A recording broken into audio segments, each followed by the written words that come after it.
welcome back to another episode of Thanks for Stopping By. Welcome back to the podcast. Oh, it's so nice to be back. I say that like I didn't just record. Welcome back to the podcast. Um, like I said in one of my last uploads, first of all, I got this nice little dress. And it's got this cute little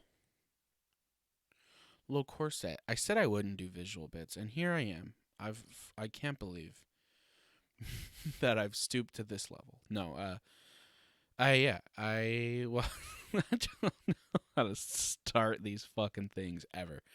Welcome back. I am currently not in where I live. I'm down in California doing a wrestling. I'm doing a big wrestle. I'm very excited to be back in the ring. I'm sure it was great. But here we are in the studio, baby, giving you all the content you want, know, need, and love. I was like sitting here on the couch in our beautiful multi-million-dollar studio we have. That's definitely not a basement. That is my bedroom. And I was contemplating what to talk about. And I was like, okay, well, what have I been watching and doing lately? And the two main things I thought of, because this is literally taking up all of my time. First of all, the first one, I read a comic book. Now, I know what you may be thinking. Salem, love, you're a fucking big dork nerd. We know that. But here's the thing. I may be a huge nerd and love nerd stuff, but I also have ADHD, and I'm terrible at reading.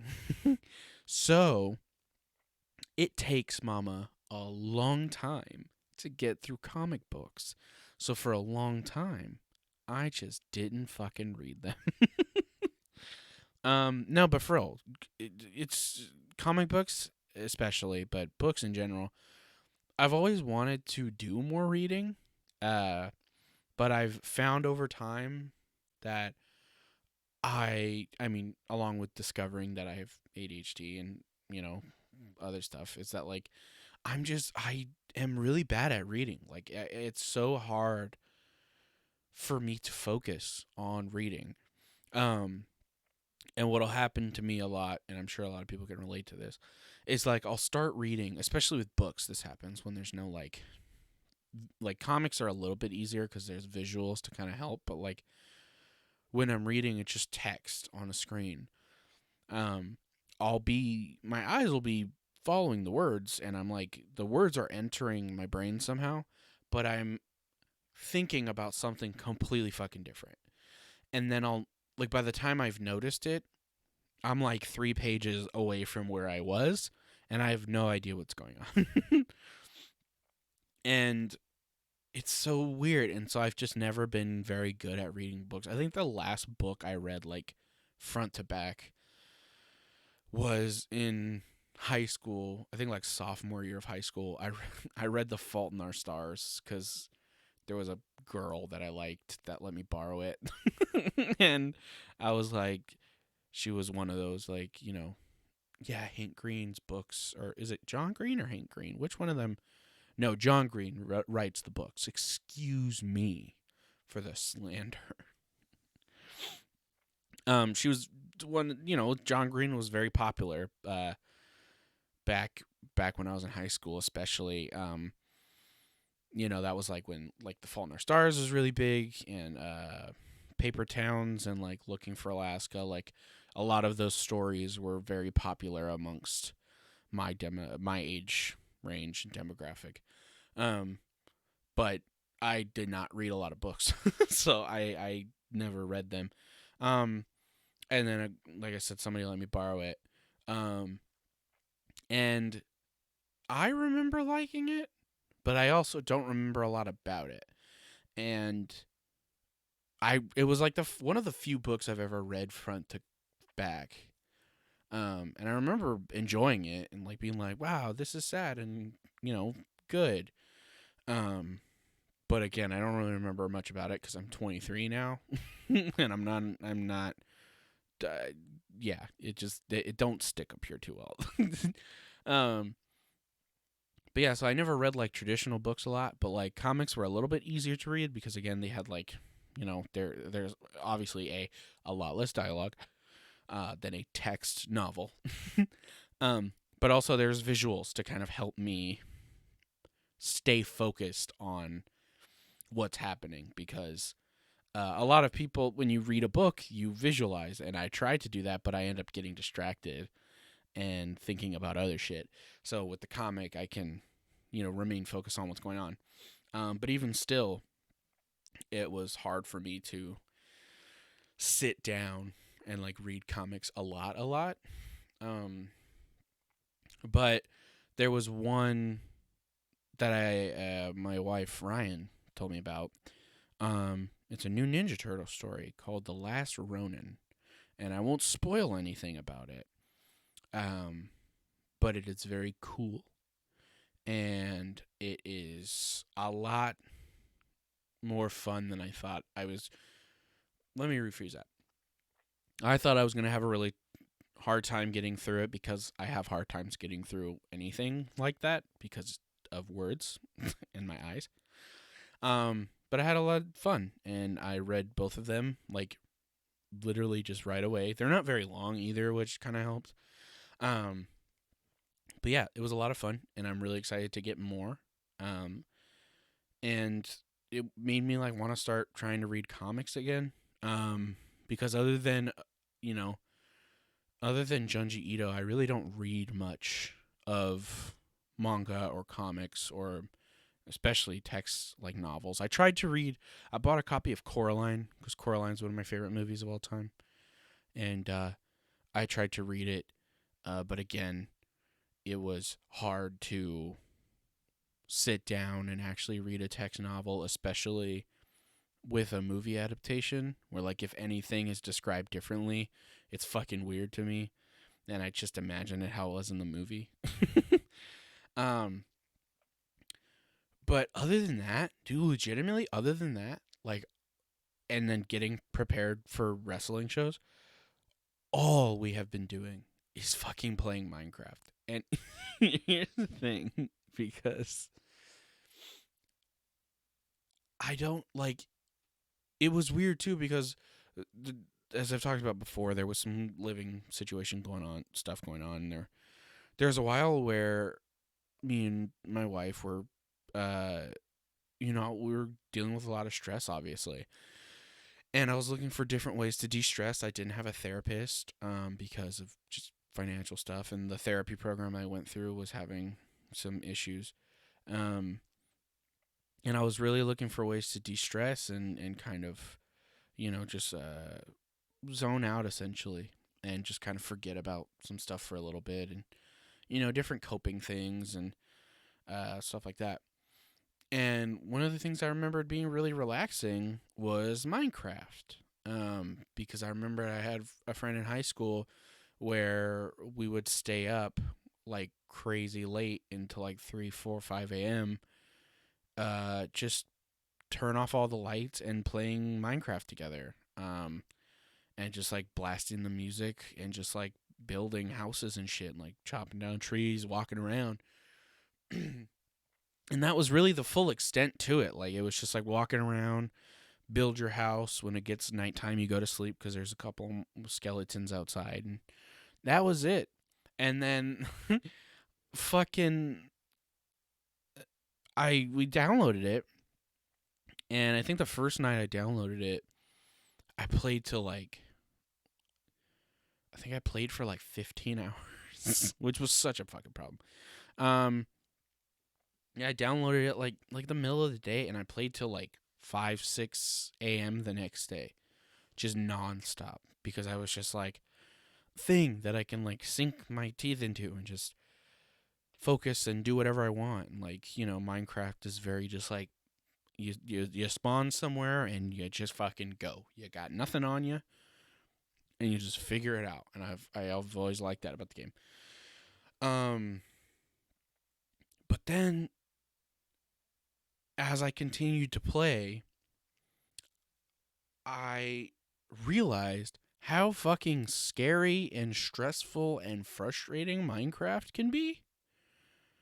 And for those of you who have never played or even seen Minecraft, is a kind of surprising because it's like very, very famous and popular. But basically at night there are monsters. So there's like giant spiders and skeleton guys with bows and zombies. And there are things called creepers, which are these little green guys that explode if you get too close to them.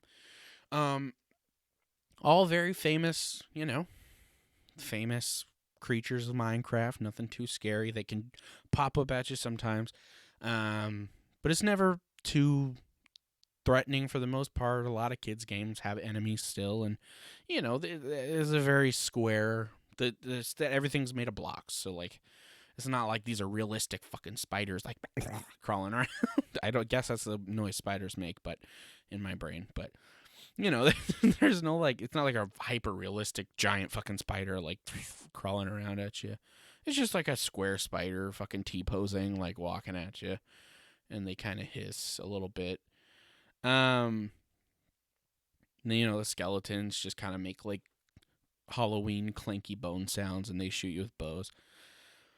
But it wasn't until I encountered a thing in the game that is called the Nether. And again, for those of you who've never played Minecraft, the Nether is you find these portals. They're like half-built portals of obsidian, which is a material in the game. And you can rebuild them and light them with a flint, and a portal opens. And as a Minecraft, like when you first play Minecraft, you're like, oh shit, new adventure, like dope, like it's a portal. It's gonna take me somewhere cool. Maybe it'll take me to like a snowy landscape or a desert or a jungle, swamp. There's like all kinds of biomes in the game. And then you enter it, and it literally transports you to this game's version of hell, which is just, it sounds insane, but it's this just like fiery fucking lava covered world that is full of these horrifying monsters. There's these like pig guys that will fucking beat your ass if you don't have gold on. There's zombie pig guys. There's these giant jellyfish things. And dude, the sound the jellyfish makes, the fucking walking into the Nether and hearing that and not knowing where that comes from, hey, turn the game off, throw my PS4 in the garbage, and fucking forget about technology. I don't want it anymore. I remember walking in there the first time and hearing that noise and just being like, what in the fuck of shit is that? And it just, like, you experience all these things, and then you remember, yo, who's the core demographic for this game? Fucking, like, 2-year-olds. Like, Minecraft is, like, supposed to be, like, a little baby game. And it's sometimes fucking, like, so scary for no reason. Like, monsters will fucking walk up on you with no noise. The Nether itself, just the concept of the Nether itself is not okay. But also, how fucking frustrating the game can be sometimes. Because, spoiler alert, in the game about Minecraft, the main things you do are mine and craft. I know this is fucking groundbreaking information that I'm bringing to you. I know I'm exposing a lot of secrets here, and honestly, this is the news that, they don't want you to hear about. These are the things that the government is trying to keep from us. But in Minecraft, you mine and craft stuff. I know. Like, hold on to your butts for that one. Oh my fucking god, I'm losing my mind. But yeah, and crafting is obviously really fun and cathartic. You walk, you chop down some trees, you turn those trees into planks, you line them up, now you got a house. What's that? You want to even get a little bit more creative? You take wooden stairs and you line them up to make a little roof for your house. Sometimes you even, You even make your house out of different kinds of material, like terracotta. So now it looks like you got drywall. You got a modern house. Sometimes you do crazy shit that makes no sense. My current house in Minecraft is a fucking tree house in the jungle that leads. There's a giant bridge with a rail system to a snowy mountain. You can't have that in real life. It's too hard. It would take 4 million bajillion years. But Minecraft took me 2 days. The world is yours, baby. But the thing about Minecraft is that the more shit you start doing, the more resources you need. The more resources you need, the more mining you have to do. Or the more cutting down trees you have to do. There's a lot of ruining the environment in Minecraft, but it's okay. We don't got to talk about that. But you know, you need better tools. You want iron instead of stone. So you go down in the mine, you get some iron, you turn it into iron ingots, and then you make some iron tools. Now you got better tools for better stuff. Oh shit, found some diamonds. Yo, that's dope. Got some diamonds, gonna make a diamond sword. Maybe a diamond hat. You ever had a diamond hat? No, you can. In Minecraft, the world is yours. I think, isn't that the catchphrase from Scarface? Oh my fucking god! I'm gonna build a Scarface mansion in Minecraft. You just wait. I'll do it. I'm gonna build in Minecraft. You're gonna see my character with a big pile of blow, and she's gonna have a fucking gun, and on the bottom of my mansion there's gonna be a fountain with a big sign that says "The world is yours." Holy fuck! I have to do that now. Can I do that on stream? Oh fuck! But yeah, you go and you gotta mine, and here's the thing: you keep finding more and more shit, so you want to keep mining to get more and more better shit, and then all of a sudden you get a little too greedy. You say, "Hey, I won't tell anybody if you don't tell anybody, but I think there might be a couple diamonds over there." And then you go over there, and there's not only, in fact, not diamonds over there, but there are 8 spiders in a trench coat and with a bucket of lava that they're gonna throw directly into your ass. and you're gonna die and lose all of your stuff. And I don't think I've ever been more fucking mad at a video game that is for babies. Dude, I've beaten Hollow Knight. The fucking praying mantis bosses? Hey, I was steaming out the ears. I was fucking my you know that movie about the mental illness that they made for Pixar with the characters? All of mine were the red people. With the fire, that was all 5 of my brain people. You know? But in Minecraft, when I lose my diamond pickaxe, I just am the red people. They all leave my brain and become one. And I just am that. And I'm just in the corner with my hairs on fire. Because, dude, it's fucking agony. Losing your stuff in Minecraft. And I'm sure there's so many people who have no fucking idea what I'm talking about. Because they've never played Minecraft. And to those people, good. I envy you for not experiencing this game, because it is so the opposite of what I downloaded it for. It really was supposed to be like a good cathartic, like, mental health exercise. Like, oh, I'm gonna download this game and it's gonna be really nice for me, and you know, I'm gonna be able to have fun and just build a house in the woods and live my gay little life in the woods with I can get a dog. I can collect some bones and get a dog. You can get dogs in the game. You can get cats in the game. You can get a fucking I have a panda. In one of my worlds, I have a panda. I got multiple You ever seen multiple pandas? No, you haven't. Because you're not fresh like that. I am. I got multiple pandas next to my multiple ocelots. I don't even know what a fucking ocelot is, but I got them. I have a bunch of them. They scare creepers away. They're really good. Life hack, fucking gamer facts right here. You want to get rid of creepers? Get some ocelots. Put them on some leads. Put them by your house. That's gamer facts, you know. And I don't create that, but I did it, and it worked because there ain't no creepers on my fucking treehouse. Touching my pandas, my multiple pandas, which again only I have multiple pandas. What am I talking about? But it genuinely makes me wonder, like, why is this game so popular with children? Other than, like, you know, like the building block aspect, sure. But, like, I don't know. I feel like weird shit gets popular with kids for no reason, right?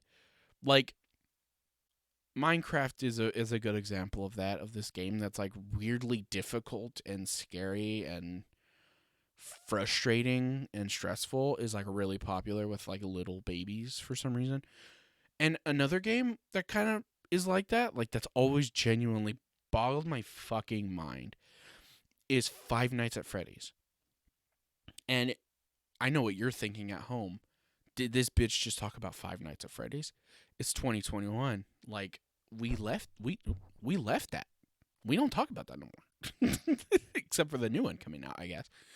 But dude, like, it came, like, the first one came out, and like in in retrospect, in reality, it's not actually that scary of a game, obviously. It's just like, it's just jump scares, you know. But the thing about Five Nights at Freddy's that I don't think a lot of people who haven't played it recognize is, like, the game is not only, like, the jump scares, like, get you at first, but in reality the game is stressful because it's a game about fucking time management, which I never thought would be such a popular thing with literal children who have absolutely no sense of time management.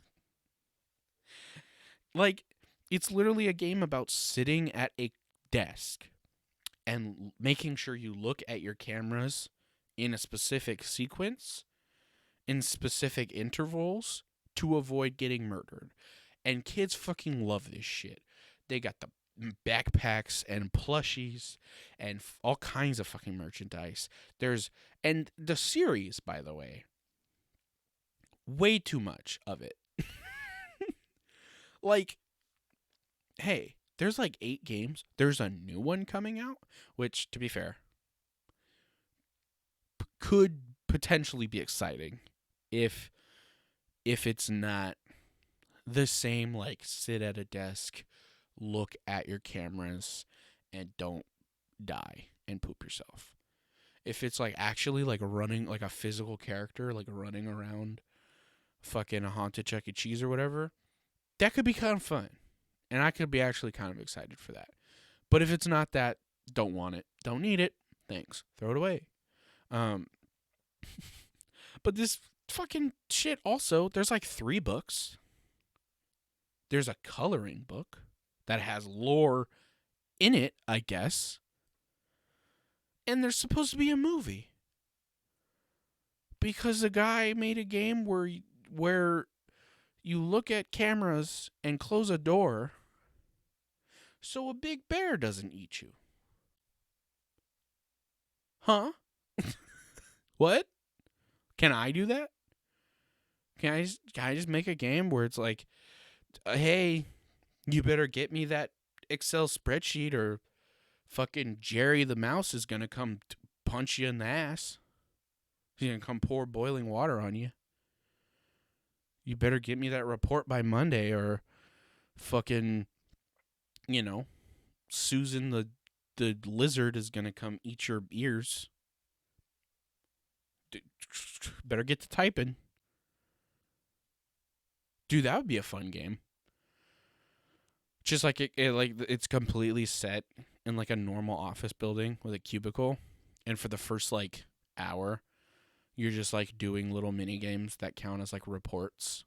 It's like, oh, I gotta get the report done for my boss. I gotta calculate the milk sales of this year or whatever. It clearly shows I'm an adult. That was the first thing I jumped to, is what the milk sales are. You know, what a normal person thinks of a regular office job. What are the milk sales? What are give me the numbers on the milk sales, please? Fucking Christ, dude. But you're just playing the milk sale game. It's not what it's called. Don't call it that. You're just playing doing reports, and then all of a sudden, you like on like level 10, you like, oh shit, I'm like 100 words behind on this report, and you fail, and then just like a giant cartoon mouse just like runs in and fucking stabs you. Like nothing. You failed the other levels, it would just say game over, start again. But then for some reason on level 10, like you failed the report, and it's just like the lights cut out, just this giant mouse just like that would be so fucking amazing. Scott, get on that. You can, Scott, you can have that one for free. You can have it. I don't even want it. You know? You can have that one for free. And in 6 months, I'll expect 4 games and 3 movies and 2 novels and milk. Honestly, let's just start a milk company on top of it, dude. You know what I'm saying? Start a brand of milk based on the milk sales company in the game, and then the real life milk sales guy gets stabbed by a giant mouse. Welcome to the metaverse.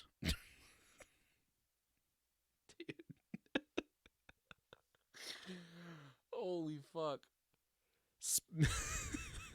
For some reason in my head, I immediately imagined an alternate version of Spider-Verse, but with a milkman. But like, but instead of like a traditional, like the milkman from the 50s with like a glass bottle and a little captain's hat or whatever, it was just a milk carton with like arms and legs. And then like a bunch of different versions of milk. Like there's a Canadian one, he's just a bag. Because, that's all we know about Canada. No one knows anything about Canada except that they have milk in bag. That's it. That's all you need to know. When you study class, classic class.